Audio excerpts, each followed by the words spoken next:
Hello friends, how are you all? Myself Amit Soni.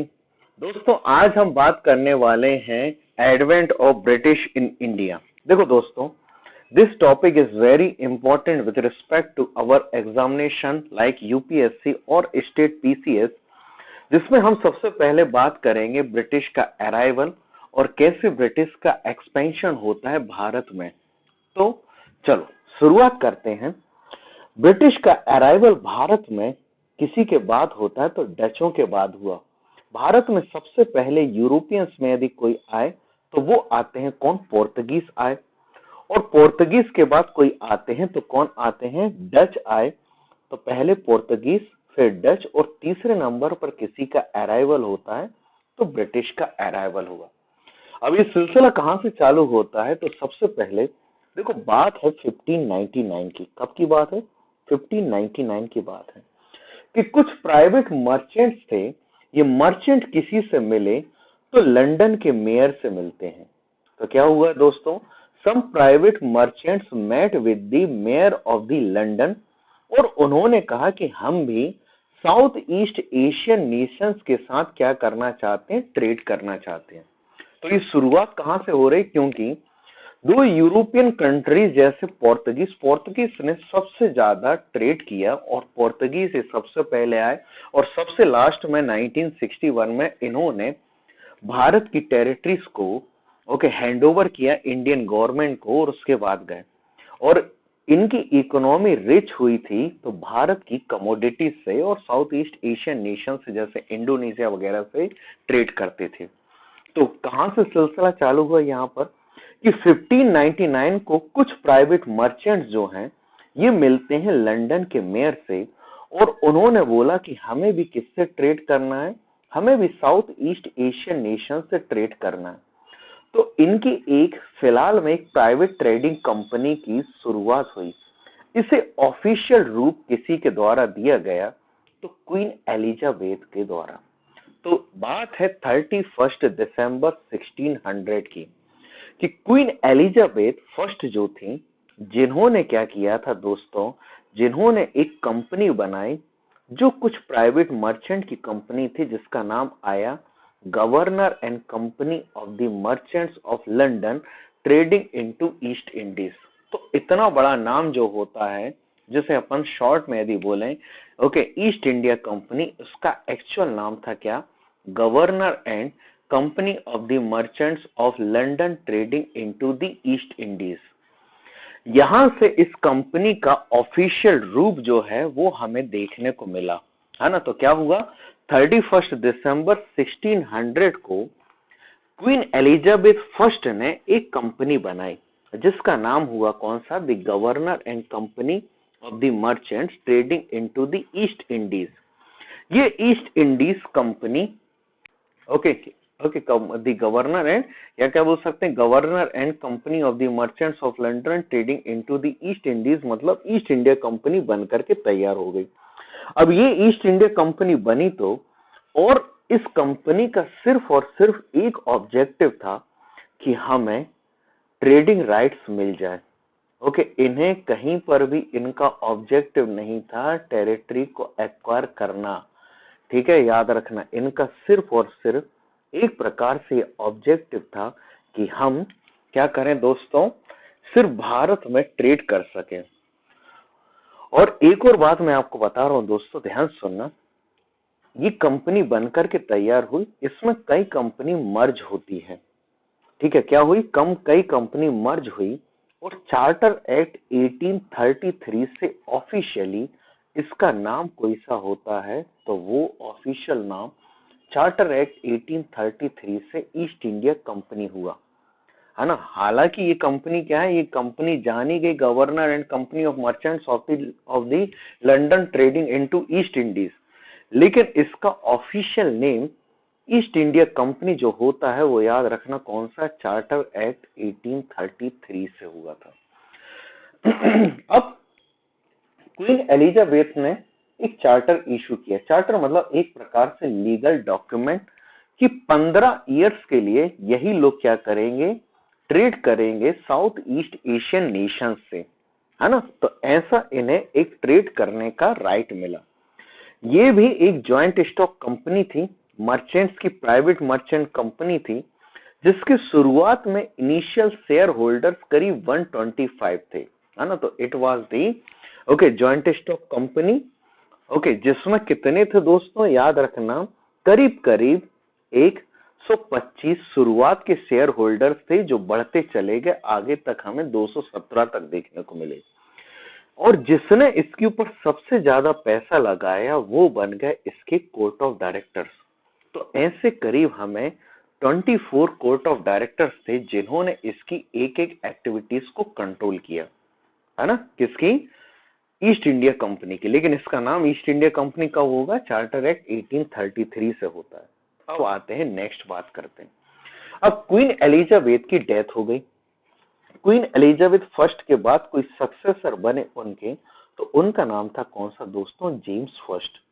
James first successor बने। अब अब उन्होंने लेटर लिखा, ऑफिशियल लेटर, अकबर के नाम का, क्योंकि इस समय 1605 तक यदि कोई कोई रूलर थे भारत में तो वो थे कौन, मुगल एम्परर अकबर। तो James first wrote official letter in the name of Akbar. ठीक है, याद रहेगा किसके नाम का ऑफिशियल लेटर लिखा है, अकबर के नाम का। अब यहां पर जेम्स फर्स्ट का ऑफिशियल रिप्रेजेंटेटिव और कैप्टन और ईस्ट इंडिया कंपनी से कोई आया तो वो थे कौन, कैप्टन हॉकिंस। सो कैप्टन हॉकिंस वो शख्सियत थे जो सबसे पहले कहीं पर गए। तो ये भी शख्सियत सबसे पहले इंडोनेशिया पहुंचते हैं। कहां पहुंचते हैं दोस्तों, ये लोग भी सबसे पहले कहीं पहुंचे तो इंडोनेशिया पहुंचते हैं। और इंडोनेशिया में इन्होंने सबसे पहले कोशिश करी कि हम एक प्रकार से ट्रेड रिलेशनशिप स्टैब्लिश कर सकें। तो they wanted to establish trade relationships over the Indonesia region, क्योंकि क्या है दोस्तों, भारत से ज्यादा स्पाइसेस कहीं पर होता है तो वो हमें कहीं पर देखने को मिलता है, तो कहां पर, इंडोनेशिया में देखने को मिलता है। तो यहां पर भी इन्होंने ऑफिशियल कोशिश करी थी कि हमें ट्रेड रिलेशनशिप कहीं पर एस्टैब्लिश करने हैं तो वो इंडोनेशिया में करने थे। लेकिन वहां के किंग ने इन्हें टोटल मना कर दिया कि हम ट्रेड नहीं करने देंगे। इसीलिए अब है जो कैप्टन हॉकिंस था वो भारत पहुंचता है। ये किसी शिप से भारत आया था, तो याद रखना उस शिप का नाम था हेक्टर। तो हेक्टर नामक शिप से कोई पहुंचता है भारत में तो वो था कौन, याद रखना, कैप्टन हॉकिंस। तो कैप्टन हॉकिंस वो शख्सियत है जो भारत में पहुंचने वाला फर्स्ट ऑफिशियल रिप्रेजेंटेटिव है, किसका, ईस्ट इंडिया कंपनी का। और जेम्स फर्स्ट ने इसी को भेजा था। ये इंसान कहीं पर पहुंचता है तो सूरत के पोर्ट पर पहुंचा था और ये गया जहांगीर के कोर्ट में, क्योंकि 1605 में किसी की डेथ हो चुकी थी तो अकबर की। और ये इंसान कब पहुंचा है, 1608 में कहा पहुंचता है, जहांगीर के कोर्ट में पहुंचा।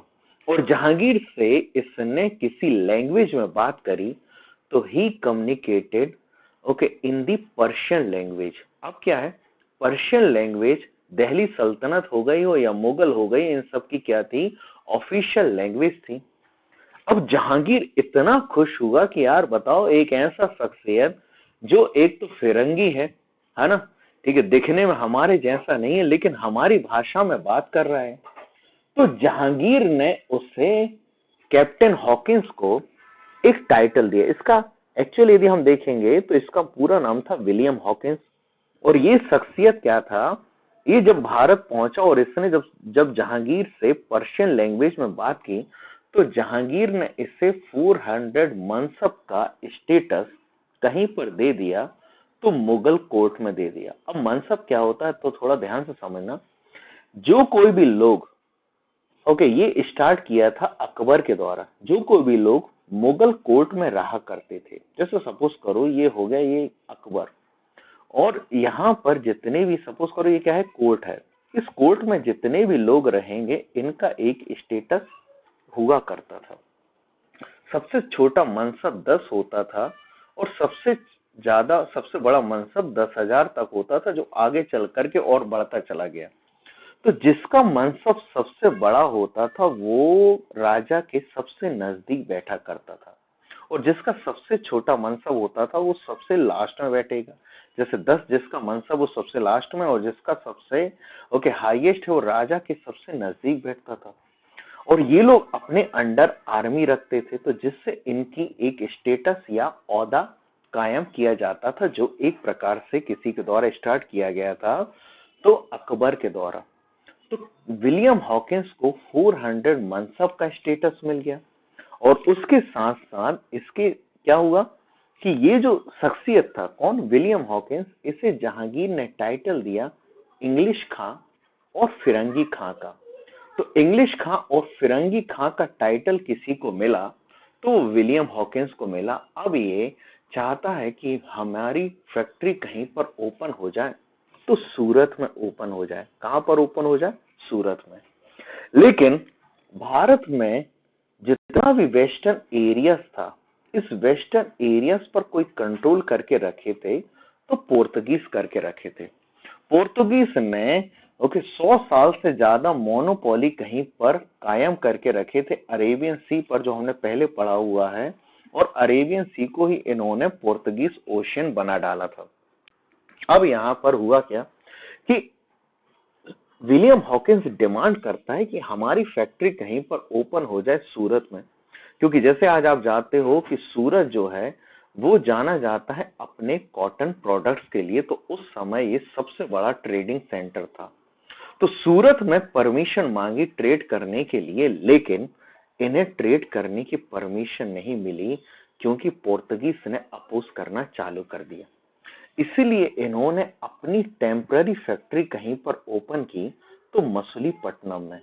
तो यदि आप देखते हो, ठीक है, ये आंध्र प्रदेश साइड में चले जाओगे तो मछलीपट्टनम में इनकी टेम्पररी फैक्ट्री खुली। अब फैक्ट्री का मतलब क्या होता है कि फैक्ट्री का मतलब होता है जस्ट दी स्टोर हाउस, जहां पर ये अपनी कमोडिटीज या गुड्स को रखते थे। ये लोग किसके लिए आए थे? दो कमोडिटीज मेन थी। एक होगा स्पाइसेस, स्पाइसेस में खास करके क्या होगा? ब्लैक पीपर, है ना, काली मिर्च वगैरह सुना होगा आपने, ठीक है। ये सब भारत से लेकर के जाते थे। और दूसरा कैलिकोस मतलब कॉटन प्रोडक्ट्स। तो इनकी टेम्पररी फैक्ट्री मसूलीपट्टनम में ओपन हुई 1611 में। फिर एक ऐसा बैटल हुआ जिसका नाम था बैटल ऑफ स्वाली करके। देखो दोस्तों, ये बहुत इंपॉर्टेंट है। बैटल ऑफ स्वाली, ये वो बैटल ही कहीं पर है तो गुजरात में ये जगह है ना। कौन सी जगह? गुजरात में। इस बैटल की खासियत है कि ये बैटल 1612 में हुआ, जिसमें ब्रिटिश में कुछ ऑफिसर थे, जैसे नाम था कैप्टन बेस्ट और कैप्टन मिडल्टन। इन लोगों ने पोर्तुगीज को डिफीट कर दिया। So Portuguese naval forces were defeated by the, किसने डिफीट किया? ये it was defeated by the, किसने? ये कैप्टन बेस्ट हो गए और कैप्टन मिडल्टन हो गए, जिन्होंने इन्हें डिफीट कर दिया। जिसके कारण पोर्तुगीज की क्या थी दोस्तों? मोनोपोली, जो जो इन्होंने वेस्टर्न एरियाज में कायम करके रखी थी, वो इनकी मोनोपोली खत्म हो गई। So there monopolies were ended over the western areas. और जहांगीर ने इनको परमिशन दे दी कि अब आप अपनी फैक्ट्री ओपन कर सकते हो। तो देखो, यहां से इनकी पहली फैक्ट्री कहीं पर ओपन हुई? सूरत में। तो उस समय भारत में रूल हुआ करता था मुगलों का। तो मुगलों का रूल होने के कारण इनकी पहली फैक्ट्री कहीं पर काउंट की जाती है? सूरत में, जो 1613 में ओपन हुई। आई होप मैंने आपको ये बहुत अच्छे से क्लियर किया होगा। आप समझ गए होंगे हर चीजें कि कैसे इनका जो डिफीट होता है, कहां पर, किस बैटल में? बैटल ऑफ स्वाली में। और फिर इन जहांगीर खुश होकर के इन्हें परमिट कर देता है कि आप अपनी फैक्ट्री ओपन कर सकते हैं। जहांगीर के बाद अब क्या हुआ? जहांगीर बोल रहा हूँ, है ना, कैप्टन हॉकिंस के बाद, क्योंकि कैप्टन हॉकिंस जो था दोस्तों, ये भारत में टिक गया। इसे 400 मनसब का स्टेटस मिल गया। तो 400 मनसब मिलने के कारण भैया आप तो बढ़िया से आराम से रह रहे हैं।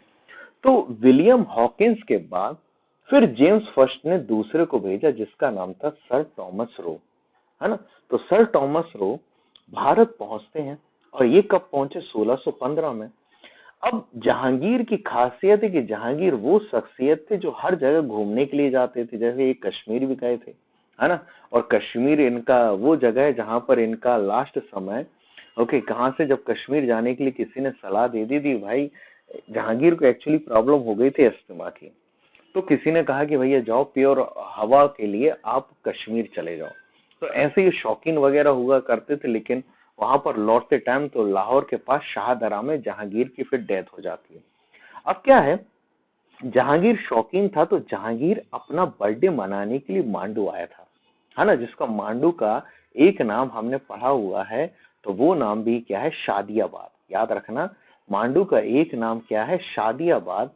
तो शादियाबाद या मांडू अपना बर्थडे मनाने के लिए कोई आया था, तो वो शख्सियत था कौन, सर टॉमस रो।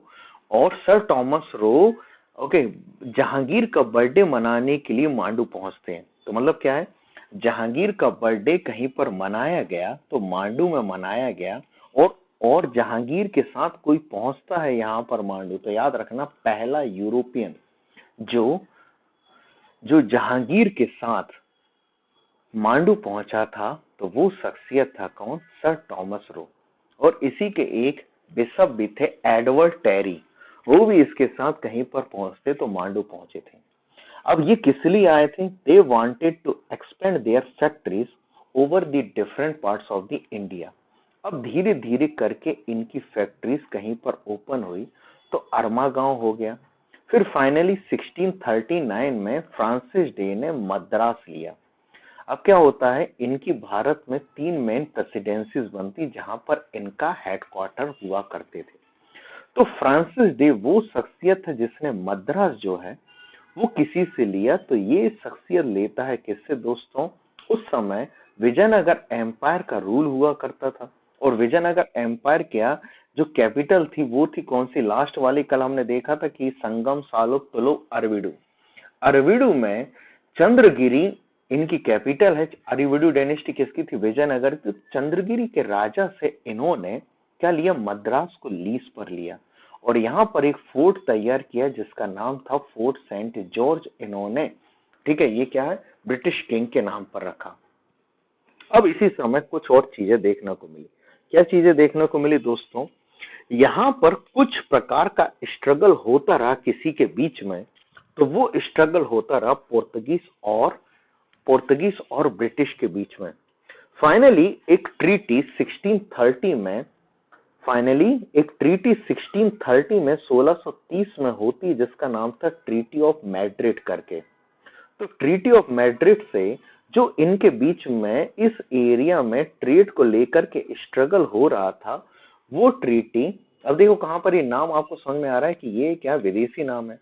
तो ट्रीटी ऑफ मैड्रिड से साउथ ईस्ट एशियन नेशन में, क्योंकि देखो दोनों के दोनों जो है वो सेम ट्रेड कर रहे हैं, किस किस का, ओके, यही स्पाइसेस और कैलिकोस का ट्रेड कर रहे हैं। तो इनके बीच में जो स्ट्रगल को खत्म करने के लिए एक ट्रीटी होती 1630 में, जिसका नाम था ट्रीटी ऑफ मैड्रिड, जिसके कारण ये डिसाइड हुआ कि भैया आप लोग क्या हैं, आप लोग भी आराम से ट्रेड कर सकते हैं, अब इनके बीच में कोई भी प्रकार से स्ट्रगल नहीं होगा। तो फाइनली ये ट्रीटी तो हुई, और फिर एक शादी होती है, वो 1661 में शादी हुई। किसकी शादी होती 1661 में, ये शादी हुई इंग्लैंड के किंग जिनका नाम था चार्ल्स सेकंड करके। चार्ल्स सेकंड की मैरिज होती है पोर्तुगीज राजकुमारी जिसका नाम था कैथरीन ब्रिगेंजा। अब कैथरीन ब्रिगेंजा से शादी तो हुई, लेकिन अब ये क्या है, हमारे लिए कुछ इंपॉर्टेंट ये है कि शादी वगैरह तो अच्छी बात है दोस्तों, लेकिन अब इम्पोर्टेंट ये हुआ कि जो पोर्तुगीज भारत में ट्रेड कर रहे थे, तो उन्होंने कहा कि कुछ गिफ्ट के रूप में, हम गिफ्ट के रूप में किसी को क्या दें, तो इन्होंने गिफ्ट के रूप में बम्बैया बम्बैया जो है, बम्बैया किसी को दे डाला, तो वो चार्ल्स सेकंड को गिफ्ट कर दिया।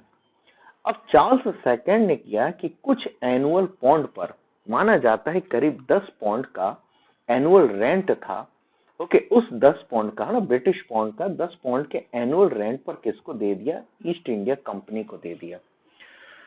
अब यहाँ पर इस बम्बैया को जैसे ही ये ईस्ट इंडिया कंपनी को मिला तो उस समय सूरत की फैक्ट्रीज को देखा करते थे गैरोल्ड ओंगियार। तो गैरोल्ड ओंगियार को ये रिस्पॉन्सिबिलिटीज दी गई कि आप भैया बम्बैया आइलैंड को डेवलप करो। तो बम्बैया को बॉम्बे के रूप में डेवलप करने में किसी का नाम आता है तो गैरोल्ड ओंगियार को आता है। इसलिए बॉम्बे का फाउंडर हम किसी को बोलते हैं। आज आप देखो बॉम्बे सबसे ज्यादा डेवलप है, सूरत का नाम इतना नहीं आता है क्योंकि ये ब्रिटिश के द्वारा डेवलप किया गया। तो क्या हुआ, पूरी शादी हुई, शादी के बाद क्या होता है, पोर्तुगीज ने बम्बैया आइलैंड एज द गिफ्ट दिया।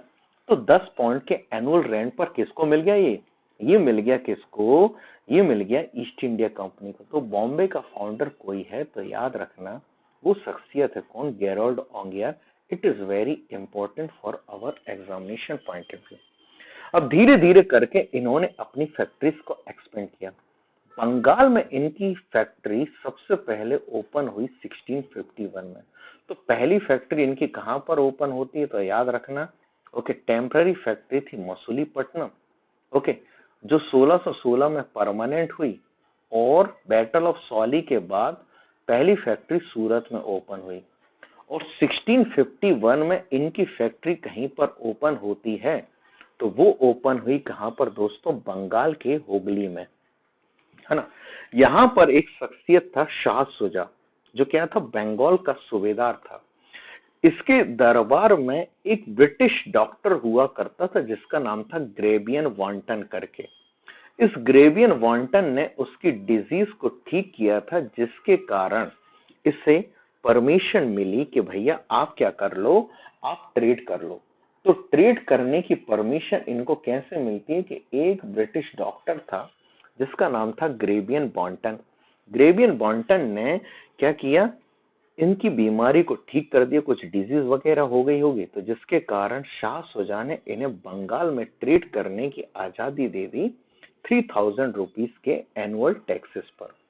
फिर धीरे धीरे क्या किया, इन लोगों ने अपने टेरिटरीज को बढ़ाना चालू किया बंगाल, क्योंकि उस समय बंगाल सबसे बड़ा क्या था, यूनिट हुआ करती थी। कैसे कि बंगाल के अंदर उस समय आप देखोगे कि असम वगैरह वाला ये पूरा प्रोविंस हो गया, बिहार हो गया, उड़ीसा हो गया, ये पूरा जोन जो है ये बंगाल सबसे बड़ी टेरिटरी हुआ करती थी।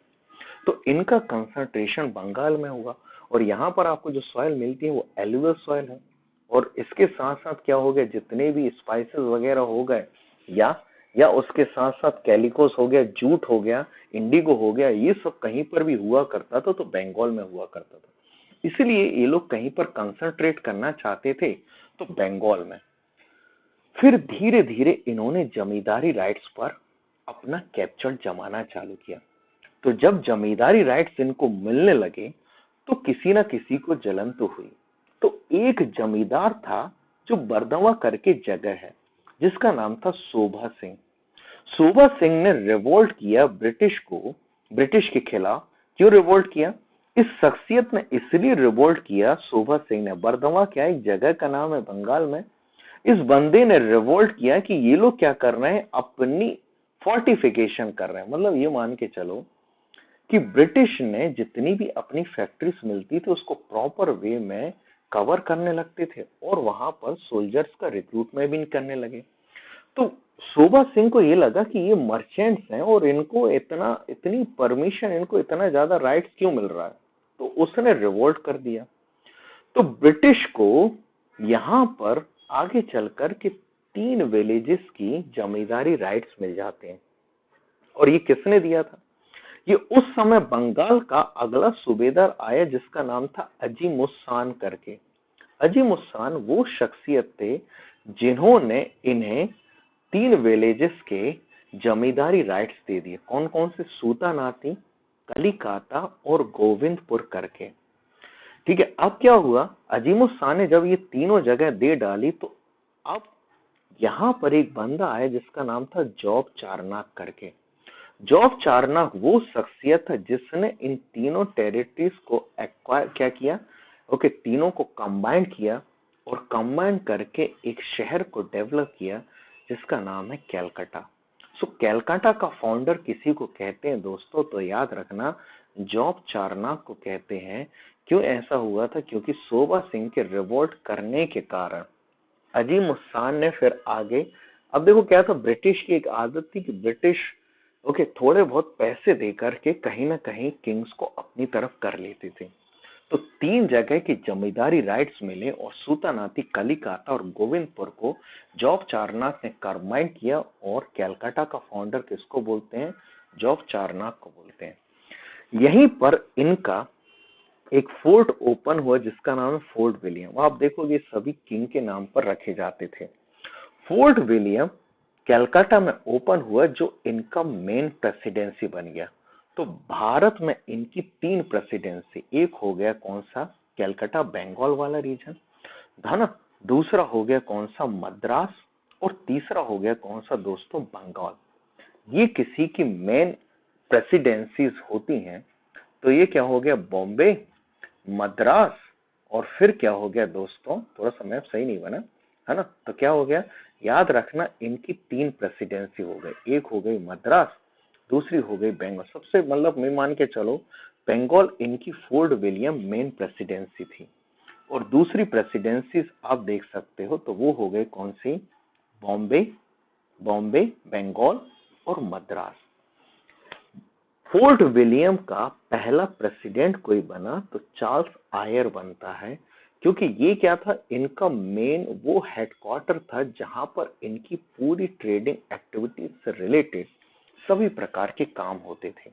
ठीक है, आई होप ये सब चीजें समझ में आई होगी। तो इनकी ऐसी 3 प्रेसिडेंसीज डेवलप हुई जो इनकी क्या थी? मेन यूनिट होती थी एडमिनिस्ट्रेशन की। फिर फर्रुखशियार का फरमान। अब एक मुगल एम्परर आते हैं जिनका लेटर मुगल्स में थे, कौन? फर्रुखशियार। फर्रुखशियार के समय एक ब्रिटिश का कमीशन आया जिसको लीड करने वाले थे जॉन सरमन करके। जॉन सरमन वो शख्सियत थे जो लेटर मुगल रूलर फर्रुखशियार, फर्रुखशियार को एक और बोलते हैं हेटेड कॉवर्ड, है ना। हेटेड कॉवर्ड मतलब यदि हम बोलते हैं, इनको हिंदी में बोलते थे घृणित कायर।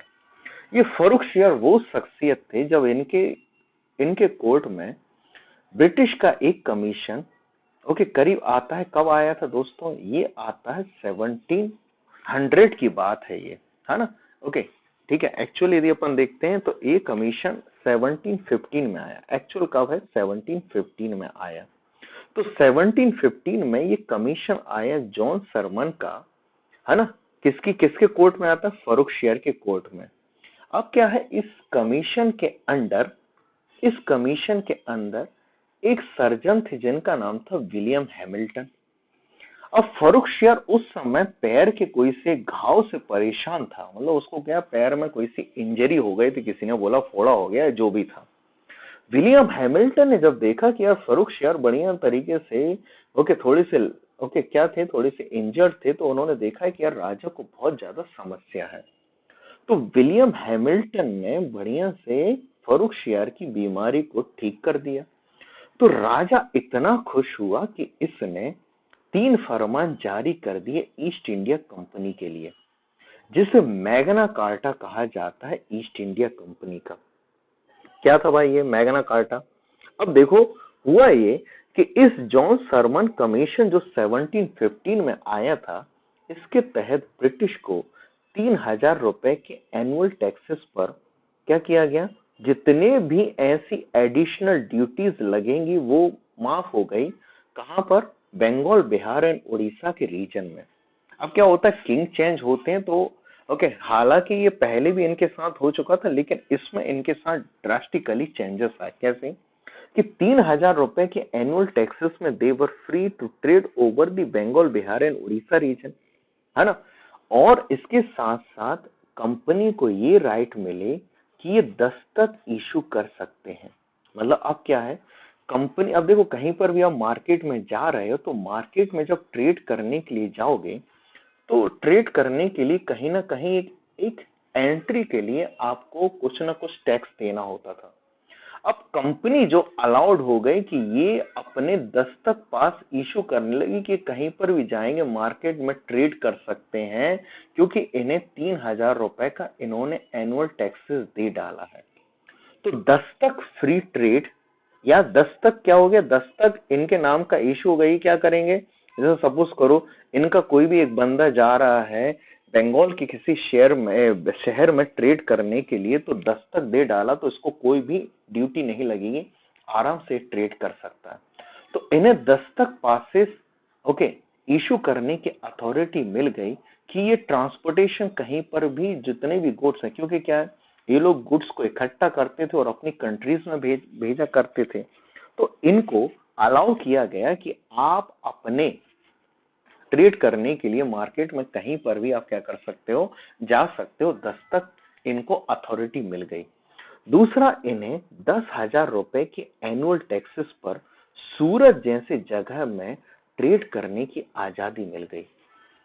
और तीसरा, जो ये कॉइन्स बंबई में बना रहे थे, ये पूरे मुगल टेरिटरी में चलने लगे। ये सबसे बड़ा मैग्ना कार्टा। मैग्ना कार्टा किसको बोलते हैं, जैसे जो हमारे यहाँ पर फंडामेंटल राइट्स होते हैं, है ना, उसको इन लोग क्या बोलते हैं, मैग्ना कार्टा। तो मैग्ना कार्टा एक्चुअली क्या है, ब्रिटिश में एक ऐसा वर्ड शो करता है जो सबसे बड़े अथॉरिटी मिल गई, है ना। तो सबसे बड़ी अथॉरिटी तो एक शख्सियत थे जिनका नाम था ऑर्मे करके।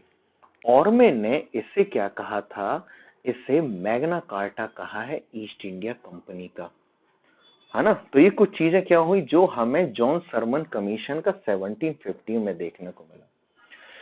फिर इसके बाद ब्रिटिश ने 1608 में आए और 1750 तक इन्होंने भारत में अपनी टेरिटरीज को एक्सपेंड किया, किसके रिस्पेक्ट में, ट्रेड करने के लिए। फिर आफ्टर 150 इयर्स 1750 से इन्होंने भारत को या भारत की टेरिटरीज को एक्वायर करना चालू किया। कारण क्या थे, देखो इन 150 इयर्स में अप्रोक्सीमेटली इन्होंने भारत को जाना और ये जाना कि भारत सिर्फ एक ज्योग्राफिकल एंटाइटी है। ज्योग्राफिकल एंटाइटी का मतलब कि यहाँ के जो राजा या जितने भी लोग रहते थे, इनके बीच में यूनिटी का कॉन्सेप्ट नहीं है।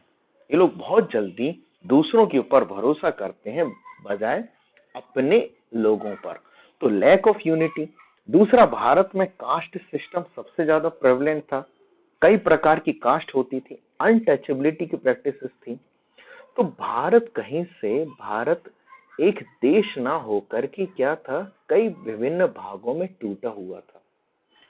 और इस समय कई प्रकार की सोशल इविल्स थी जिसमें लोग एक ही नहीं हो पाते थे। तो इन्होंने देखा कि यार ये तो कोई नेशन है ही नहीं, इसीलिए इन्होंने 150 इयर्स, क्योंकि इनका सिर्फ एक ही ऑब्जेक्टिव था, ट्रेड करना। लेकिन 150 इयर्स में जब इन्होंने जाना भारत को, तो after 150 years they started acquiring the territories of the India.